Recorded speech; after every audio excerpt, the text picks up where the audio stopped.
My dear friends, in these last days of the liturgical year, we are faced with the big issue of where we are heading for. Hence, we have, for a while, these readings from the Apocalypse. We notice that the time element is already there, right at the beginning. The Lord defines himself as, now in the Greek it's different forms of the verb to be. They're participial, except for the last one, which is a part of the verb coming. The having been and the coming. I am the being. And one finds it in icons, if one looks careful. One has alpha on one side, omega on the other, beginning and end. But in the midst, over the halo, you have normally on one side a small omega and a nu, that is an n.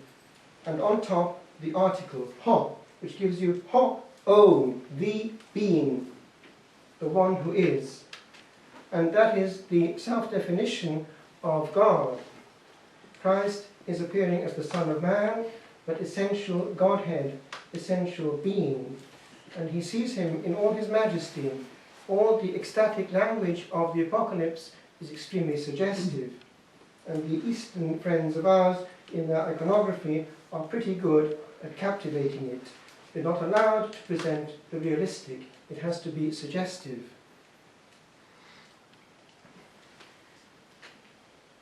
Now, if he is the coming one, the one who is to be, we are in front of the last word. People who make much noise in this world often are silenced very suddenly in the beyond. Some years ago, when it was a la mode in Oxford, or was it Cambridge, to talk of the death of God, with great professors like A.J. Eyre, who was actually in Cambridge, on Logic Lane, with logical positivism, saying that one could not talk of God because it was outside the categories of logic and philosophy, until, of course, he had an NDE himself in the operating room, near-death experience, and found that his soul went into some tunnel and was heading for some red light. And red is not a good colour to head for. When he came to, he was remarkably reticent about the beyond and about God. And another case, someone of his ilk wrote on the notice board of one of the college chapels in Oxford or Cambridge, God is dead, signed and overtly in question.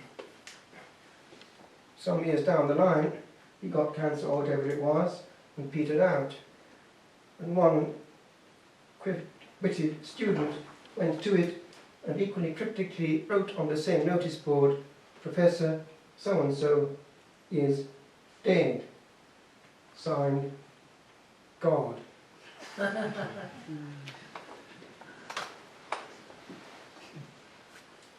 crunch happens in what St. Paul terms a twinkling of an eye. Augenblick in German, that short. And German also has another expression which I would like to discuss for a few seconds. It's the experience of realization. They have a word for it. Aha, Erlebnis. The experience of the aha, that moment of truth, when the skin starts to show goose pimples and something goes up the spine.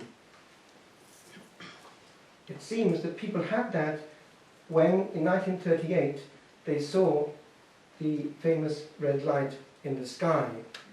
We're too young to have known of that, but we may have read about it or heard it from those who did, and it was something else. Anyone? You did? Oh, well, there we are, last time. Interesting. Real history. And it appears that even the Führer saw it and muttered to one of his colleagues there from his eagle's nest, it's going to take a lot of blood to pour this one off. Pour this one off, meaning what he had in his head. And someone, actually I was talking to him in Austria, they had to rebuild the monastery after Servus Diaboli, he said, an Austrian himself, a servant of the devil. And it seems that Hitler was perhaps in more league than we think with powerful enemies of mankind. Those same enemies which are attacking Ireland right now, it's all very well orchestrated. Now, with regard to the aha aliveness, it happens to the soul one fraction after it's closed its eyes to this light. It realizes just like that all eternity, finished at that moment, concluded irreversibly by the state of soul that one had on closing one's eyes to this light. It cannot be changed. The returns now are more frequent than before because of science, what we call NDE. But they're pretty rare. Now, I want to address something which is closer to us. We can all have this aha experience at some stage. I was in retreat just about a week ago or more in Fatima with about 100 other priests and a few lay people, quite a few lay people actually, from all over the world, and I mean all over the world. About 95 priests, I think, and an archbishop. And it was all of the highest quality. 4-hour-long lectures a day, all night adoration, Mass after Mass, all found out, each having half an hour at the altar, and so on. And only the truth, the whole truth, and nothing but the truth from top speakers throughout the world, exorcists and so on, and including one of the top Mariologists of the world, René Laurentin, in France, given in French but on video. 3 languages or 4 being used with simultaneous translation. That was the quality. And what was coming through was this. There's a huge battle going on which we cannot see. We only see the tip of the iceberg. It's outworking, but it's not just human. In Ireland, as a Catholic country, the last, as it were, is in the front line. Satan wants it. Satan wants it, and he's going to get it, so he thinks. What was coming out was this. We have 2 very powerful modes of artillery. One is, and I was quite surprised to hear this, the actual terror that the satanic forces have of the Holy Rosary. Now, one would think that it's only a bit of chain, blessed and offered to God as an instrument of pious devotion. But this very object, once blessed, has a tremendous power over the devil, even in exorcism. And it's sometimes enough, according to the exorcist present, before even starting the exorcism, to threaten him with this, even physically. And he can't bear the sight or the touch of this. And eventually, in some exorcisms, they found that when nothing is going to work, they threaten with the recitation of the Rosary, and immediately the devil will start to say, "Ah, anything but that!"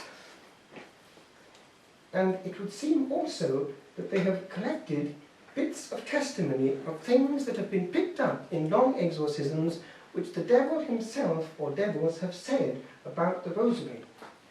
And it's almost poetry in the upside down. It's extremely interesting that each one of these is a powerful weapon. Each one, each grain, is something that is extremely damaging. And also, the power of this is linked with the fact that every time we're saying it, we're meditating on those battles in which he was conquered. The humanity of Christ in each episode were victories over the powers of Satan. He can't bear it. So he tries to make it of less value by filling our thoughts with interesting distractions, interesting girls going across the stage, and so on. Anything but the real thing. It's all diminishing the value. Your problems, it's all positive distraction. Use your time to solve your problems. Don't pray. That's the last thing the devil wants. And Also, if possible, make sure that they never ever say it together, e.g. in families. And he's extremely busy about making sure that the rosary is not said in the families, and he wants his throne to be in the midst of the family. I will reign, and I will reign through the image of the beast. I want my box on, in the midst of even the meals. And the last thing he wants at all is grace before and after meals. No, we are animals. We eat our food like the best of hens, and we do not talk to each other. We watch the image of the beast and are fed with his satanic information. This is the last thing that we should be doing at home. And with regard to our voyages and journeys in the car, we know what we should be listening to. The latest nonsense on RTE in the car, filling our minds with all the important news. Otherwise we're not informed. Don't ever pray in the car. I mean, you're about to get an accident, aren't you? So that's the kind of ploy the devil is at. The other is this.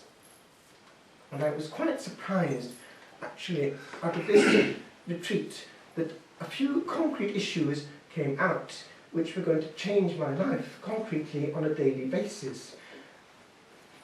The Blessed Sacrament. Apparently, there's more to the attack on the Blessed Sacrament than meets the eyes. Did you know that between 12 and 3, not in the day, but in the night, there is in reverse the hour of mercy and of salvation and redemption? That is the hour in which the enemies of the Church are at work, and which Satanists meet and destroy, and launch curses, and even sacrifice babies. Now, these are happening on 4 high points of the year, one of which is Halloween, but there are others too. One is Candlemas, and so on. Things which also sometimes have Celtic links. Isn't it interesting in a land like this, where places like Newgrange, Louth and Douth are all very interestingly taken up by new druids.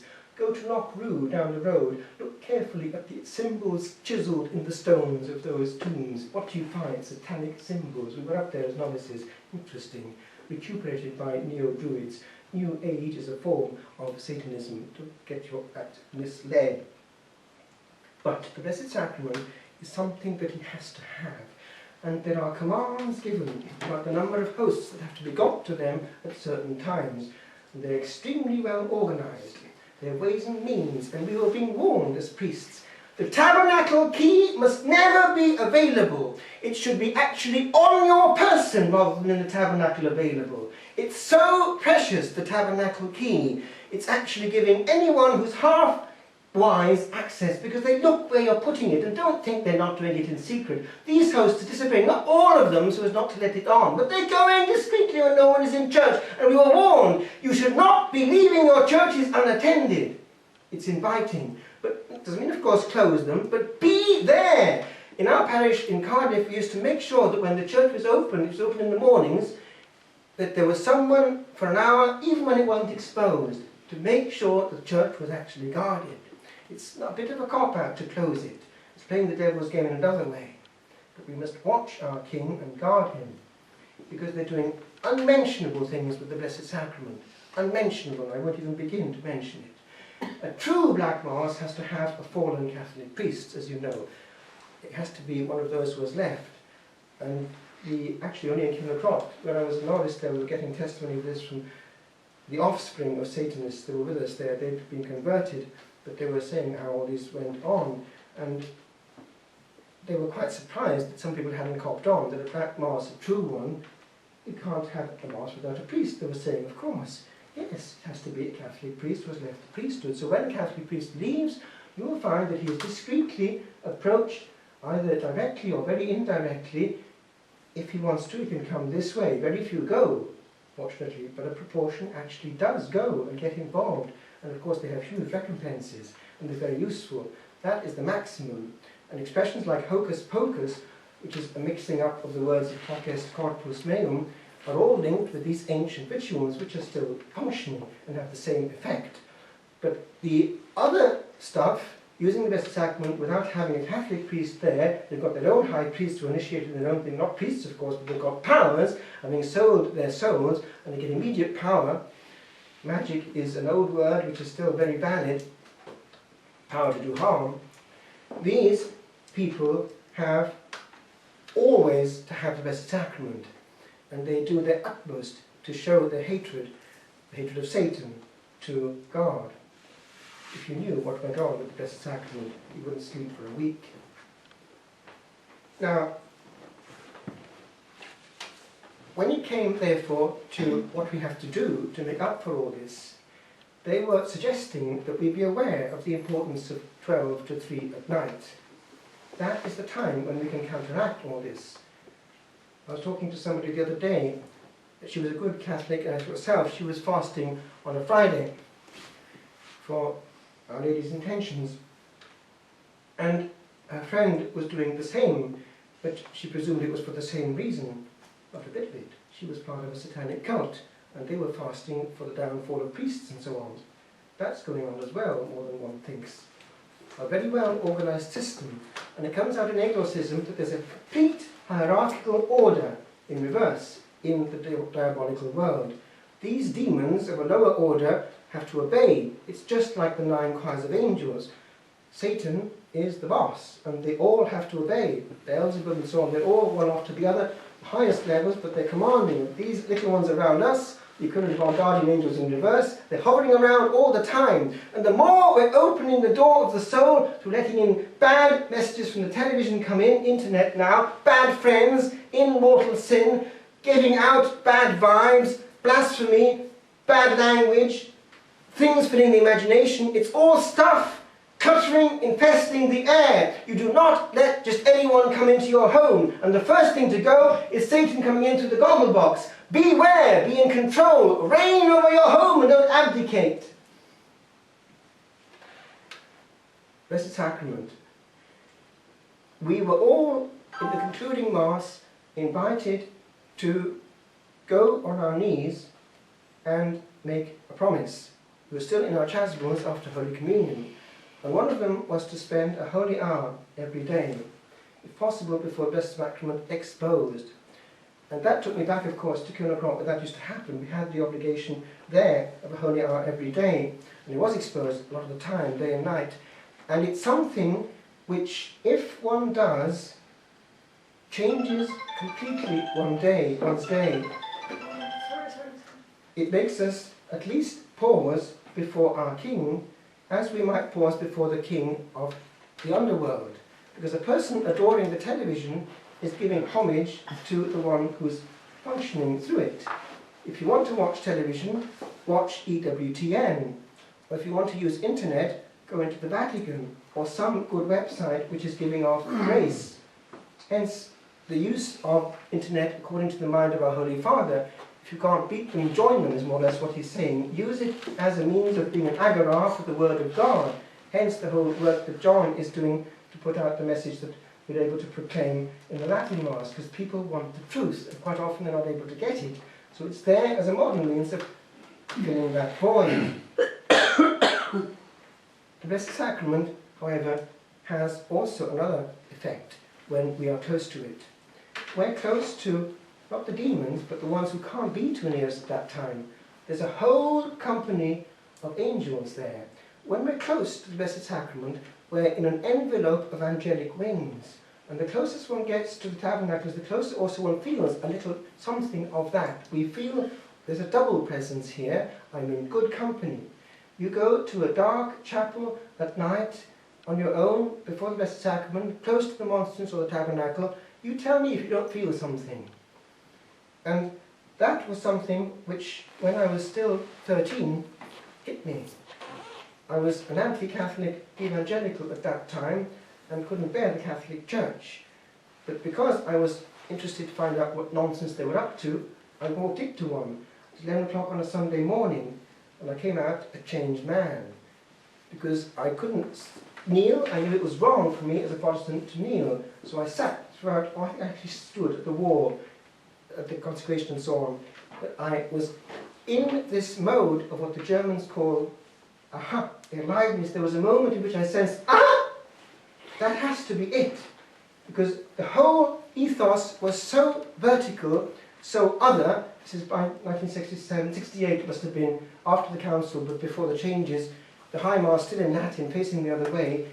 I knew without knowing it that this was history more powerful than anything I had known, coming right down the centuries and handling something which they were not creating. So different from our minister, who created a wonderful atmosphere with his preaching and even the celebration of the Last Supper, a memorial, but visibly such. This was not the same order of things. This was, and it was so powerful, I knew this is something I can't answer. It's not logic, there is a presence here. And I've been listening to testimonies of other evangelicals who have been in the same situation, because after that I kept coming back to that open church, because there was something drawing me to that thing on the altar, that box on the altar, and I've heard about it from others. There's a testimony on tape, I got it from Ellen, I forget the name of the person, he was some convert anyway, but he was in a similar situation, a very anti-Catholic situation, and he, on the sly, was going to the only open church in the area in the day and drifting towards it because of that magic. And his mother was doing the same thing without letting on. And when she was dying, he by then had become in secret a Catholic. And he was telling his mother as she was dying, "I got something I've not had the courage to tell you." And he, after he'd said that, found that his mother had something to tell him. "Actually, my son, I've been doing for years the same thing. The box, the box." They knew that there was something in the box. That's the power of the Blessed Sacrament. It's something not of this world. But you need that silence to feel it. And the Lord can't bear that people make a noise in his divine presence. Don't hurt your King. You're adding and actually turning the knife in the wounds of the Sacred Heart if you get on that board of game. Every time that we talk loudly in the presence of the Blessed Sacrament, you know what we're doing? We're saying to the Lord, "You're one of us, join the party." We're abdicating with regard to the rules and regulations which Church, after all, which is the voice of God, has laid down over the centuries. The Church has always felt the language of adoration is silence. The courtesy when it comes to the divine has to be, in the first instance, interiority. To get into that explosive mode of having a good time, a good chat, to bring God to our level to that extent, is a desecration of the house of God. It's an insult in the first instance to God himself, directly attacked. And it's something fueled by the power of Satan. So adoration, reparation starts on that first level. Every time you come into that church, remember the experience of some Protestants who in the past have come in and been knocked for six just by coming into a Catholic church. It's happened to quite a few. And you as Catholics coming into it and hurting the Lord, it's rather sad. I leave you, my friends, with this. There's something else. The power of the Blessed Sacrament to heal. It happens that actually one does Eucharistic blessing over people and things do happen. Tomorrow I'm going to Athai, because every so often they call me down there for the Eucharistic afternoon. We have everything. And things happen. I came back to them 1 week, well, 1 month, whatever it was, and the first thing they said when I got there was, "Oh yeah, last time so-and-so was healed of such and such." It was quite serious. And I remember hearing one time when I was in France, actually I was in Romania talking to a French priest in a convent of our sisters in the Bucharest diocese. And he was telling me what happened sometime in Lourdes. It was at the grotto, actually in the area where they have the sacrament healing. The bishop goes round with the monstrance and blesses them individually, and they're all on their brancard out, stretched like that, waiting for the Lord to come. And there was this child who had great faith, very simple faith. He had a French boy, and he knew that if he had this faith, he would be healed when the Lord passed. So there he was in great adoration and prayer, waiting for the Lord to come, knowing that he had the same power as he had in Galilee. "Oh, heal me, Lord, heal me, Lord, heal me, Lord, I'll be healed, I'll be healed." And the bishop came along and made the sign of the cross with great solemnity and went on. "Oh, well, if it's like that, I'm going to have a word with your mother." So he went down to the grotto and insisted on our Blessed Lady, and she obtained the grace for him, and he was healed. The faith of a child. But the faith also in the Blessed Sacrament, where's nevertheless the same Lord, remember, exactly the same as walked the streets of Galilee. He's there also in the prayer of the community united. I was talking the other day to one of the priests, actually, he was on this retreat with us, an Irishman, And he goes to Clonfert, and he had been there, and there had been this lassie who was quite serious.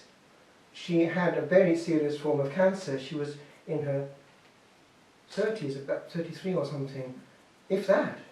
And she was also, I think, a young mother. And she'd gone to the medical system, and they looked very carefully at the system there, and they could see it was a very advanced cancer, and they actually concluded there's nothing more we can do. This is just a hopeless case. It can't be operated on. She went to Clonfert, she was prayed over, and as she was being prayed over, remember it's the same Lord who's healing, power of faith again, the same Lord who wants to take him at his word. She felt that there was something happening. There was power being released, and she felt that she was being made whole. She went then eventually back to her own doctor, the same one who had said we can't do any more, because if we start now, you're not going to be able to take it. There's no way you can take this treatment. And he gave her another scan this time, sent her back for the scan, and of course it was all clear. There was no trace.